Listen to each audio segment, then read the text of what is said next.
উনি বলেছেন শেষ পর্যন্ত বলে আসেন শুরু থেকে যে রাজনৈতিক দলগুলো মিলে সিদ্ধান্ত নেবে যে তারা কোন জায়গায় এসে থামবে বা তারা কতটুকু একমত হবে। তো এখন যখন আমরা এসে এই জায়গায় এসে দাঁড়িয়েছি, আমরা বলছি যে না, আমাদের ক্ষমতা কাঠামোতে কিছু পরিবর্তনের জায়গাগুলো লাগবে। এই বিষয়টা কি ওনার আগে থেকে পরিষ্কার করা উচিত ছিল না? যখন কনসেনসাস কমিশনের টিওআরটা ঠিক করা হয়, এটা বাস্তবায়ন কিভাবে হবে সেটার কোনো কিছু টিওআরে ছিল না। সো এইটা যে একটা সমস্যা হতে পারে পরবর্তীতে, এইটা যে উনি চিন্তা করেননি বা কনসেনসাস কমিশনের কেউ চিন্তা করেননি, সেই রেসপন্সিবিলিটিটা তারা নেবেন না।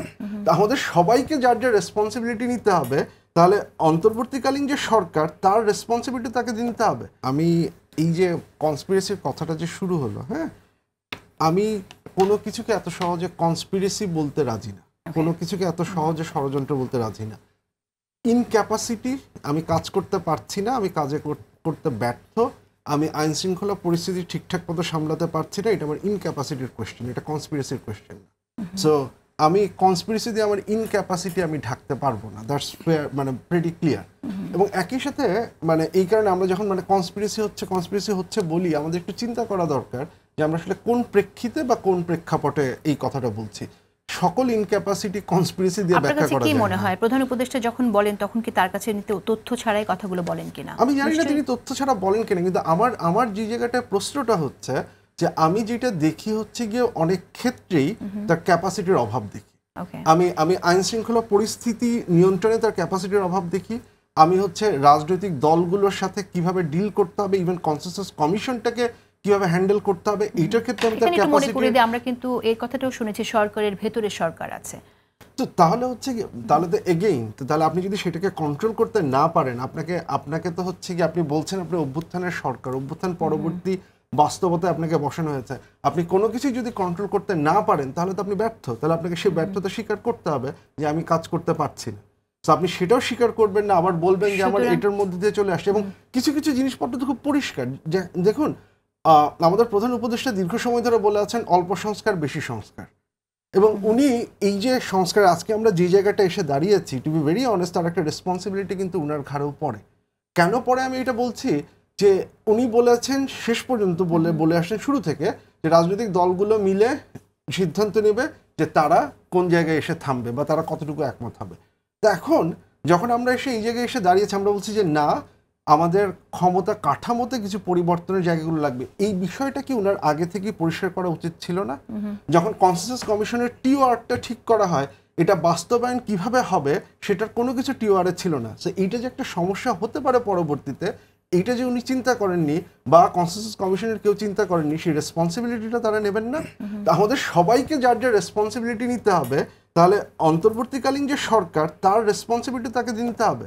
এবং এইটার কারণে পরবর্তীতে যে ক্রাইসিসগুলো শুরু হচ্ছে, সেই ক্রাইসিসগুলোকে আপনি যদি ডিল করতে না পারেন, আপনি বারবার কনস্পিরেসি বললে তো হবে না, কারণ অনেকগুলো ক্রাইসিসের সূচনা তো আপনি নিজেই করে গেছেন। এইটা হচ্ছে এক নম্বর পয়েন্ট। দ্বিতীয় যে কথাটা, নারায়ণ আপা একটা কথা বলেছেন যে সংবিধানে অনেক কিছু দেওয়া নেই, এগ্রিড। কিন্তু একটা জিনিস না, এই প্রশ্নটা বলতে বলতে না জিনিসটা কি এরকম চলে যায় যে আমাদের সংবিধানে আসলে কোনো পরিবর্তনের দরকার নেই। এই কথাটা যখন আমরা বলি না, আমরা ভুলে যাই যে সংবিধানটা আমরা পেয়েছি, সেই সংবিধানটা সত্যিকার অর্থে আপনি যদি 91 পরের যে গণতান্ত্রিক শাসন ব্যবস্থা যেটা আমরা ফিরে এসে যেটা দেখেছি, সেই সংবিধানেও একজন ব্যক্তি, একটা দল বা নির্বাহী বিভাগ, তার হাতে সর্বময় কর্তৃত্ব চলে যাওয়ার একটা সম্ভাবনা থেকে যায়। আজকে যে কেয়ারটেকার গভর্নমেন্টের যে চেঞ্জটা হয়েছে, আমাদের যে ফার্স্ট পাস্ট দ্য পোস্ট সিস্টেমের ফলে যেভাবে কনস্টিটিউশনাল অ্যামেন্ডমেন্টের যে জায়গাটাতে এসেছে, এই একই জিনিস 2001-এও হয়েছে। 2008-এর যে ক্রাইসিস, সেটা কিন্তু আমাদের ভুলে গেলে চলবে না। সেটা হচ্ছে একজন বিচারপতির বয়সের সীমা 2 বছর বাড়িয়ে তাকে তত্ত্বাবধায়ক সরকার প্রধান করার জন্য। তো যে ক্রাইসিসটা আমরা 2008 পরবর্তীতে দেখেছি, সেই ক্রাইসিস কিন্তু 1991 সালের নির্বাচনের পর থেকেই রাজনৈতিক দলগুলো বারবার সেটাকে তৈরি করার চেষ্টা করেছে। আমাদের কপাল ভালো, সেটা হয়নি। 2014 সালে এসে আমরা আর এত সৌভাগ্যবান থাকতে পারিনি। সো কনস্টিটিউশনে চেঞ্জ না করলে যে একদম মানে আমরা এসে ঠিক হয়ে যাবো তা কিন্তু না। কনস্টিটিউশনের কিছু বেসিক ফান্ডামেন্টাল জায়গায় পাওয়ার যে জায়গায় কনসেন্ট্রেশন হয়, সেই জায়গাগুলোতে চেঞ্জ আনার দরকার আছে। কনস্টিটিউশন যাতে আরবিট্রারিলি চেঞ্জ না করা যায় সে ব্যাপারে ঐকমত্যের দরকার আছে। ওভারসাইট যে ইনস্টিটিউশনসগুলো, সেগুলো যাদেরকে তৈরি করা হয়েছে নির্বাহী বিভাগের জবাবদিহিতা নিশ্চিত করার জন্য, সেগুলো এক্সিকিউটিভ কন্ট্রোল করবে। সেই কন্ট্রোল থেকে আমরা বাইরে আসতে পারবো না, তাহলে কিন্তু হচ্ছে কি আমরা কোনো চেক অ্যান্ড ব্যালেন্স নিশ্চিত করতে পারছি না। এখন সমস্যাটা হচ্ছে আপনি দেখেন এই যে উচ্চকক্ষের পিয়ার, এই যে কনস্টিটিউশনাল বডি যেগুলো আছে সেই কনস্টিটিউশনাল বডিগুলোর অ্যাপয়েন্টমেন্ট, তত্ত্বাবধায়ক সরকারের নির্বাচনের ক্ষেত্রে একটি স্পেসিফিক বিধানের জায়গা, এই প্রত্যেকটা ক্ষেত্রে নোট অফ ডিসেন্ট যদি থাকে অ্যান্ড দেন যদি হচ্ছে গিয়ে কেউ বলে যে না আমরা গণতান্ত্রিক ব্যবস্থায় শাসন কার্য চালাবো, তাহলে কিন্তু সন্দেহের অবকাশ থেকেই যায়। কারণ এই পুরো প্রক্রিয়ায় ওই যে ক্ষমতার বিকেন্দ্রীভবন যেটা আমরা বলছি, বা ক্ষমতার হচ্ছে গিয়ে কনসলিডেশন থেকে দূরে রাখার কথা যেটা বলছি, সেটার কোনো নিশ্চয়তা কিন্তু আমরা দিতে পারছি না। আপনার কি মনে হয়, আপনি যেটা বললেন, আপনার পয়েন্ট আপনি খুব স্পষ্টভাবে তুলে ধরেছেন, আপনার কি মনে হয় যে একটি দল যখন এই কথাটা বলছে এবং সেই দলটা গণতন্ত্রমুখী, সে নির্বাচনের কথা বলছে, মানুষের গণতান্ত্রিক অধিকার কায়েমের প্রতিশ্রুতি দিচ্ছে এবং মানুষের ভোটেই সে নির্বাচিত হতে চাইছে, ক্ষমতা যেতে চাইছে, তো মানুষ কি তাহলে তাকে ভোট দেবে যদি কনভিন্স না হয়? আপনি যেটা বলছেন যে সাংবিধানিক কাউন্সিল প্রতিষ্ঠা করলেই সে খুবই গণতন্ত্রের প্রতি শ্রদ্ধাশীল হয়ে গেল, আর সাংবিধানিক কাউন্সিলটা প্রতিষ্ঠা না করলেই যে আমি কিন্তু সেটা বলিনি না, সাংবিধানিক কাউন্সিলের বিষয় না এটা। এনসিসি যেটা সেটা একটা ভুল ইস্যু, আমি সেটাকে সমর্থন করি না। এনসিসি অনেক মানে পরিমাণ ঝামেলা তৈরি করে।